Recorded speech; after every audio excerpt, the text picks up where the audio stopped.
दोस्तों इस वीडियो को स्टार्ट करने से पहले मैं चाहूंगा कि भाई आप एक बार बोर्ड पे लिखा हुआ है मैसेज पढ़ लें। ये मैसेज है सूचना जनहित में जारी।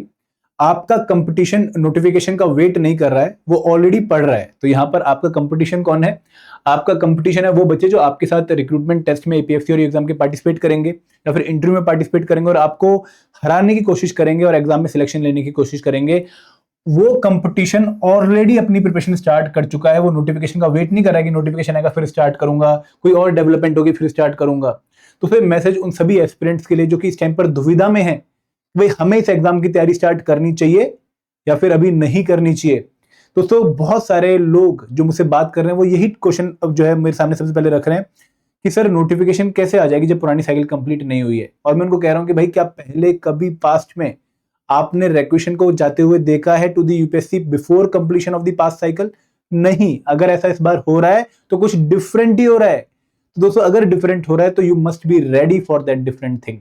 और इस वीडियो में आपको यही बताना चाहूंगा कि भाई शुड यू वेट और should you start preparing for APFC examination. तो आप ये वीडियो एंड तक पक्का देखिए, क्योंकि यहाँ पे मैं आपको बहुत क्लैरिटी के साथ बताना चाहूंगा कि हर साल क्या होता है और किस तरह के दो एस्पिरेंट हमें फाइनली देखने को मिलते हैं।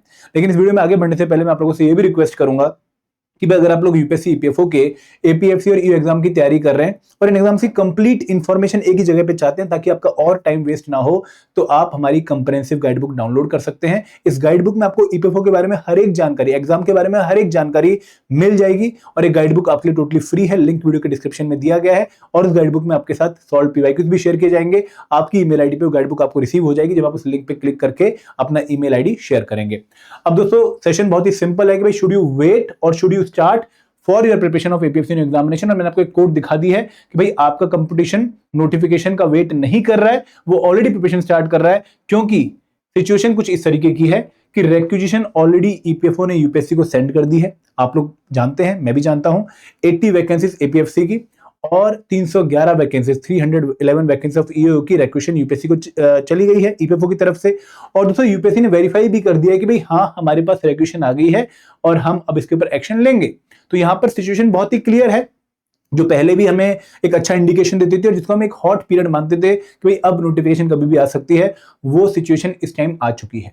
ठीक है। अब दोस्तों यहाँ पे कुछ बच्चे ऐसा कह रहे हैं कि सर जब तक पुरानी साइकिल कंप्लीट नहीं होती कैसे नोटिफिकेशन नहीं आ जाएगी? अभी तो पुरानी साइकिल का इंटरव्यू भी कंडक्ट नहीं हुआ है, ना आईपीएफसी पोस्ट का ना ईओ पोस्ट का। तो क्या हम ये मान के चलें कि भाई पुरानी साइकिल कंप्लीट होने के बाद ही नोटिफिकेशन आएगी?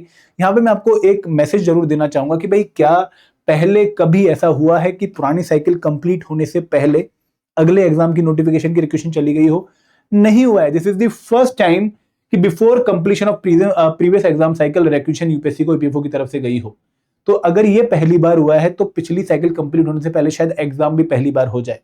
तो यहाँ पे ये बोलना कि भाई अभी पुरानी साइकिल कंप्लीट नहीं हुई है तो इसलिए शायद एग्जाम नहीं आएगा, एक गलत सोच है, एक गलत अजम्पशन कहूंगा मैं। क्योंकि क्लैरिटी हमारे सामने है, उसको हम नजरअंदाज करके, जो प्रूफ हमारे सामने है, जो इंफॉर्मेशन हमारे सामने है, उन सबको नजरअंदाज करके हम ये सोच रहे हैं कि भाई नहीं होगा इस बार एग्जाम, 2026 में तो पक्का नहीं होगा, मैं लिख के देता हूँ, गारंटी दे रहा हूं। नहीं सोचना चाहिए ऐसा। क्यों दोस्तों? क्योंकि चीजें डेवलपमेंट मोड में है। मैंने फरवरी में एक वीडियो बनाई थी जहां पर मैंने बोला था कि भाई यूपीएससी ने बोला है कि हम 2026 के लिए वैकेंसीज को कैलकुलेट कर रहे हैं और हमने काम करना शुरू कर दिया है। और दोस्तों उसके बाद उन्होंने 2 ही महीने के अंदर रिक्वेशन प्रिपेयर करके यूपीएससी को सेंड कर दी है। तो इस बार पैटर्न थोड़ा डिफरेंट है और अगर डिफरेंट है तो आगे भी डिफरेंट देखने को मिल सकता है। पुराना पैटर्न हमें गाइड जरूर करता है, ट्रस्ट मी, पुराना पैटर्न हमें गाइड जरूर करता है, लेकिन नया पैटर्न जो होगा वही फिर हमें उसको फॉलो करना होगा। अगर हम हिस्टोरिकल पैटर्न देखें तो रिक्वेशन जाने के लगभग 4 महीने बाद नोटिफिकेशन आ जाती है और नोटिफिकेशन जाने के 4 महीने बाद एग्जाम कंडक्ट हो जाता है। अगर इस थ्योरी से चलें तो दोस्तों अगर ये प्रोसेस तेज चल रहा है और पुराने वाली साइकिल को ही फॉलो कर लेता है यहाँ पर आके, तो एग्जाम का जो मंथ है वो दिसंबर 2026 हो सकता है। हाँ, कुछ मतलब लोग कहेंगे कि सर ये बहुत ही वेग आप जो है डेट दे रहे हो कि भाई 2026 दिसंबर में एग्जाम है, इतना जल्दी नहीं होने वाला क्योंकि अभी पुराना रिजल्ट भी नहीं आया। तो सब पुराना रिजल्ट नहीं आया लेकिन रिक्वेजिशन चली गई है, यूपीएससी ने एक्सेप्ट कर ली है। अगर ये हो चुका है तो नोटिफिकेशन आएगी, क्योंकि यूपीएससी सिर्फ एक एग्जाम कंडक्टिंग बॉडी है। यूपीएससी ये डिसीजन नहीं लेगी कि भाई एग्जाम कब कंडक्ट होगा। ये डिसीजन जो है कहीं ना कहीं ईपीएफओ के हाथ में था कि भाई हमें एग्जाम जल्दी करवाना है, हमें जल्दी लोग सिलेक्ट करने हैं, तो इसलिए हम आपको रिक्वेशन दे रहे हैं, आप इस पर एक्ट करिए। तो जो ईपीएफओ वाला काम था वो मेन था कि भाई वहां पर प्रोसेस रुकना था, वहां पे प्रोसेस नहीं रुका है तो प्रोसेस आगे बढ़ रहा है और यूपीएससी सिर्फ एग्जाम कंडक्ट करेगा, उसके पास ये अथॉरिटी नहीं है कि वो इस साइकिल को बहुत डिले करे। क्लियर है? अब दोस्तों यहाँ पे चीजें क्या है बहुत इंपॉर्टेंट समझने की कि भाई बैक टू बैक एग्जाम इस बार हो रहा है, बिल्कुल हो रहा है। ठीक है, कुछ लोग कह रहे थे कि हर साल ईपीएफओ का एग्जाम पॉसिबल ही नहीं है। तो पहले 2023 में लोगों ने, जब हमने 2022 में पहली बार इंफॉर्मेशन दी थी कि एपीएफसी 2023 में आ रहा, तो बहुत सारे लोगों ने बोला कि क्या बेवकूफ बना रहे हो भाई, 2015 के बाद आज तक तो एग्जाम हुआ नहीं और अब एकदम आ जाएगा। 2023 में आ गया। फिर मैंने 2024 में स्टार्टिंग में बोला कि भाई 2025 में एग्जाम आने वाला है। लोगों ने फिर मुझे बहुत गालियां दी, ईपीएफओ पगलू है, बेवकूफ है, ठीक है, नंगा नाच करता है ईपीएफओ के रिगार्डिंग, बहुत कुछ बोला। बट कोई बात नहीं, 2025 में दोबारा एग्जाम आया, 2 साल के अंदर आ गया। और दोस्तों अगर ये डेवलपमेंट हो रही है तो उस डेवलपमेंट के बेसिस पे ही हम आपको गाइड कर रहे हैं। तो अगला एग्जाम आ रहा है, बैक टू बैक एग्जाम हो रहे हैं इस बार, ये बहुत क्लियरली विजिबल है। और सबसे मेन बात यह है कि भाई इंक्रीज्ड वैकेंसीज की रिक्वायरमेंट के साथ एग्जाम कंडक्ट हो रहा है। तो यहां से हमें क्या इंडिकेशन मिल रहा है? इंडिकेशन बहुत ही क्लियर है कि भाई इस बार जो है ईपीएफओ को सच में रिक्वायरमेंट है, वहां पर सच में कैडर एक्सपेंशन हो रहा है। और अगर कैडर एक्सपेंशन हो रहा है, वर्कलोड बढ़ रहा है और मल्टीपल आर्टिकल न्यूज़पेपर्स में आ रहे हैं इवन रिगार्डिंग एसएससी वैकेंसीज, जहां पर उन्होंने एनटीए की जगह आईबीपीएस को एग्जाम की जो है कमान सौंपी है, तो कहीं ना कहीं यहां पर भी आपको प्रोसेस फास्ट होता हुआ दिख रहा है। इवन अगर आप उसमें पूरा देखें तो बहुत क्लियरली एक मैसेज था कि भाई हमें जल्दी प्रोसेस कंप्लीट करवाना है। एसएससी एक बहुत इंपॉर्टेंट पोस्ट है, यहाँ पे हमें 2000 प्लस वैकेंसीज को फिल करना है। सेम केस यहां पर भी है, तो इसलिए ये एग्जाम जल्दी होने की पूरी चांसेस हैं। आपकी मर्जी है कि भाई आप ये एक्सक्यूज लेके बैठे कि सर लाइफ साइकिल कंप्लीट तो होने दो, नोटिफिकेशन के बाद तैयारी करते हैं, आपकी मर्जी है। अब दोस्तों सिचुएशन क्या रहेगी कि भाई अगर आप वेट करते हो, कोई बात नहीं, वेट करिए। ठीक है, आप जो अभी काम कर रहे हैं, जो आपका शायद बहुत हाई प्रायोरिटी काम हो सकता है, आप वो करिए।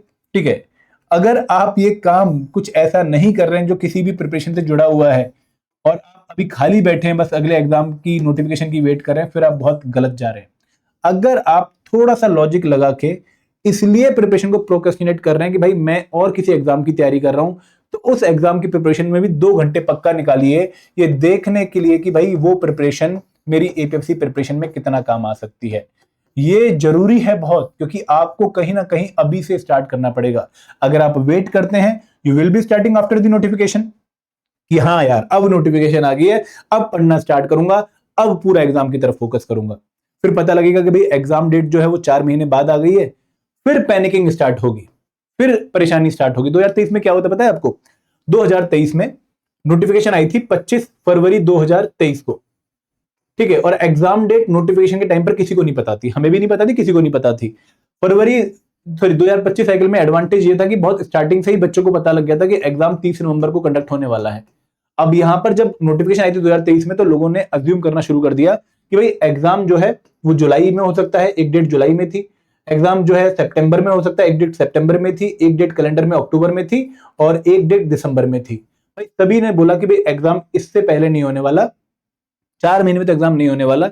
लेकिन यूपीएससी ने 28 अप्रैल को बताया कि भाई एग्जाम 2 जुलाई को कंडक्ट हो रहा है और एपीएफसी यूयू का एक साथ कंडक्ट हो रहा है। और वहां पे बहुत सारे बच्चे परेशान हो गए, जिस कछुए की चाल से वो तैयारी करने की सोच रहे थे कि 7-8 महीने का टाइम होगा, वो सब प्लानिंग फेल हो गई। और दोस्तों उस केस में पैनिकिंग इतनी ज्यादा हो गई कि हम शॉर्टकट्स की तरफ भागने लग गए और कुछ इंपॉर्टेंट एरियाज को मिस करने लग गए। तो ये जो पैनिकिंग है ना कहीं हर एक बच्चे को परेशान करती है। मैं पिछले 3 साइकिल से 2021, 2023, 2025 से लगभग 10,000 बच्चे, 15,000 बच्चों को ऐसे देख चुका हूं जो इंटेलिजेंट होते हैं, बट क्योंकि टाइम नहीं दिया होता इसलिए पैनिकिंग मोड में आ जाते हैं, पुअर प्रिपरेशन होती है और फिर रिग्रेट। सर नहीं हो पाया इस बार क्योंकि लेट स्टार्ट किया था। भाई क्यों लेट स्टार्ट किया था? पता नहीं था, पहले से पता था, फिर भी क्यों लेट स्टार्ट किया? सर भरोसा नहीं था। तो दोस्तों यहाँ पे ये आपकी कॉल है कि भाई आप मुझ पर भरोसा करो या ना करो। अगर आप भरोसा करते हो, आप अभी स्टार्ट करते हो, भले ही स्लोली स्टार्ट करते हो, लेकिन अगर रेगुलरली पढ़ते रहते हो तो आप अगले 4-5 महीनों में सिलेबस कंप्लीट कर लोगे। उसके बाद आप मल्टीपल रिवीजन भी कर पाओगे, आपके पास टाइम होगा और आप टाइमली मॉक्स भी प्लान कर पाओगे। यहाँ पे क्या होता है कि पेपर से एक हफ्ते पहले लगता है कि चल 10 के 10 मॉक एक हफ्ते में दे देता हूं। यहाँ पे पता होता है कि यार आज एक मॉक दूंगा, उसमें अपना वीक एरिया देखूंगा, इंप्रूव करूंगा, फिर अगला मॉक दूंगा। तो टाइम होता है, प्लान कर पाते हैं मॉक्स को। तो दोस्तों सिचुएशन आपके सामने है, यू कैन वेट और यू कैन स्टार्ट। मेरा पॉइंट बहुत क्लियर है कि भाई मेरा इसमें कोई पर्सनल एडवांटेज नहीं है, ट्रस्ट मी। ये विन विन सिचुएशन है दोनों के लिए, विन विन, विन और लूज है ही नहीं कि भाई मेरी इंफॉर्मेशन से मैं कोर्स में कमा रहा हूं और आप जो है परेशान हो रहे हैं, नहीं, विन विन। अगर आप मेरी इंफॉर्मेशन पे, अगर आप मेरे मैसेज पे पढ़ना स्टार्ट करते हैं तो भाई मुझसे ज्यादा भला तो आपका होगा, सरकारी नौकरी आपकी लगेगी। ठीक है, आप अपने कैरियर में एक नई डायरेक्शन पे जाओगे। तो मैं बस यही चाहूंगा कि भाई आप बहुत ज्यादा जो है परेशान ना होके, अपने माइंड में बहुत सारी परम्यूटेशन कॉम्बिनेशंस ना बना के, अगर किसी एग्जाम की तैयारी करो तो उस एग्जाम के साथ इस एग्जाम की प्रिपरेशन को इंटीग्रेट कर लो। अगर किसी एग्जाम की तैयारी नहीं कर रहे हो तो इस एग्जाम को अगर अप्रोच करना चाहते हो तो एग्जाम की डेडिकेटेड तैयारी करना स्टार्ट कर दो। लेकिन जो भी सिचुएशन है प्रिपरेशन स्टार्ट कर दो, सिंपल सी बात। और अगर आप मेरी बातों से एग्री करते हो तो कमेंट सेक्शन आपके पास है, वहां पर एक रिप्लाई मुझे हर भाई और बहन जो मुझ पर ट्रस्ट करता है उसे चाहिए कि sir we are starting our preparation. ठीक है, we will not wait for some confirmation again कि भाई नोटिफिकेशन आएगी नहीं आएगी तब स्टार्ट करेंगे, हम अभी स्टार्ट कर रहे हैं। अगर आप अभी स्टार्ट कर रहे हो then it is very good, आपका ही फायदा होने वाला है, मेरा कोई फायदा नहीं है। मेरे पास तो मतलब सैलरी मिल रही है, बढ़िया काम चल रहा है, लेकिन आपका ज्यादा फायदा है, ट्रस्ट मी। ठीक है, अगर आप जो है अच्छा प्रिपरेशन करके एग्जाम में जाओगे you will be getting selected to the post of APFC और ईओ और एक अच्छी लाइफ सेट हो जाएगी। थैंक यू वेरी मच, जय हिंद, जय भारत।